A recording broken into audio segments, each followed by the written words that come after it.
In the next scene, the annoying bishop comes before his cult, still convinced that the boy belongs to the demon kin. His masters are upset hearing his whinings.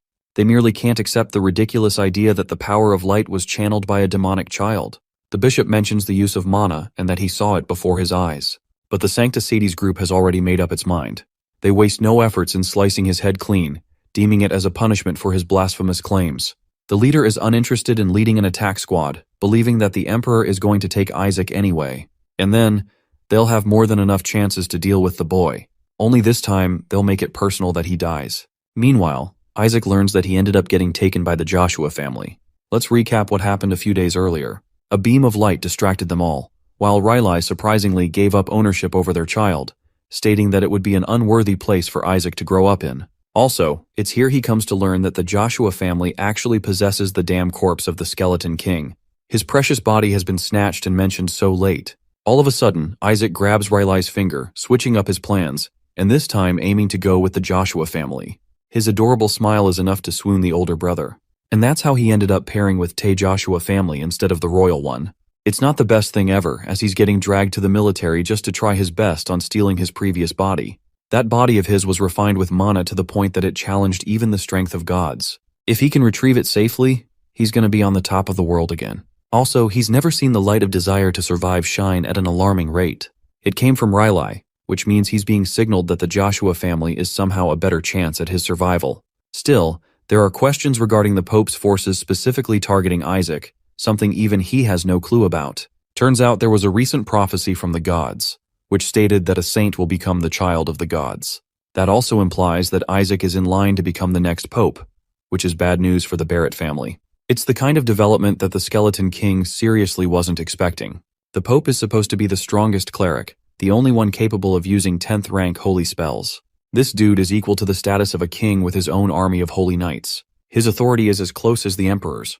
For millennia, the Barrett family has produced popes, which makes sense that they're going batshit crazy that a saint from the Joshua family is about to take their place. Suddenly, the coachman comes to inform Riley that they've run into a problem. A certain group of men are restricting access to the duchy. Enraged, Riley howls at them for not recognizing the crest of the Joshua family. This evil group actually turned out to be demonic and evil, and their purpose is to eliminate the child of the saintess at all cost. Isaac certainly wasn't expecting his life to take yet another turn and questions what the fuck is wrong with the new demon king. The demonkin forces warn them about their mighty king's orders to slay saints and saintesses on the spot. This confirms his suspicions that a new king has usurped the Skeleton King's previous orders. And that is why they are required to kill the saint at all cost, not knowing that they're targeting their very own demon lord from the past. They're happy to spare their lives as long as they surrender the child. But to that, Riley fucking thunderbolts one of them to ashes, pissed that they could say such words against an exorcist of Joshua. Pointing his blade, Riley declares that the Joshua household will not rest until all evil beings are vanquished from this world. He and the rest of his group prepare their swords, ready to send the demons back to freaking hell. As for the Skeleton King, Riley is amused at the thought of him using his mere underlings to seize his body. The demonkin monsters attempt to strike them down after being provoked.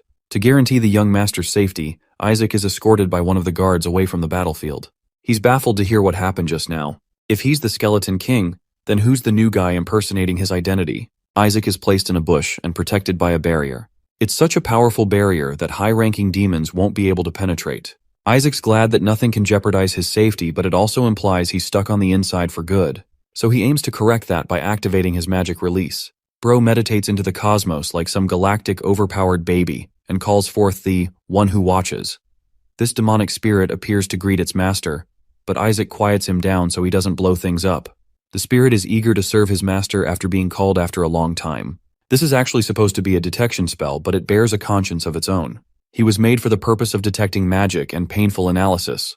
The spirit congratulates the Skeleton King for successfully manipulating and taking control of the body of a child. He thinks Bro willingly chose to get stuck inside a baby's body because he's just that evil. The spirit is enraged that they trapped him in a powerful barrier and brought insult to his master. Isaac's done with his bantering and tells him to activate his detection magic at once. The demon spirit begins scouting within 100 meters, sensing a total of 88 enemy monsters. They're weak as shit compared to Isaac though, but he's worried that such a number is crazy for a battle like this. It's going to get difficult for him if the security for this territory becomes tightened, as it will pose trouble to Isaac's own forces in the future. That's why he wants to end this fight quickly before getting caught. So now, he's risking to activate every last bit of his mana for a single move. Interestingly, he learns that the enemy numbers are getting obliterated at an alarming rate.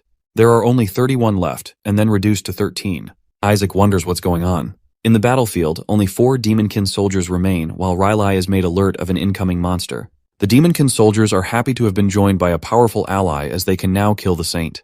To everyone's surprise, this new enemy kills the Demonkin soldier, which leads to the destruction of all the Demonkin soldiers there. The Shadow Lich, the same demon who attacked Isaac before, has arrived. And this monster is as pissed as ever that the Demonkin bastards tried hurting his master. You see, from their previous encounter, the Shadow Lich already knows about Isaac's identity. That's exactly the troublesome part for our little murder machine.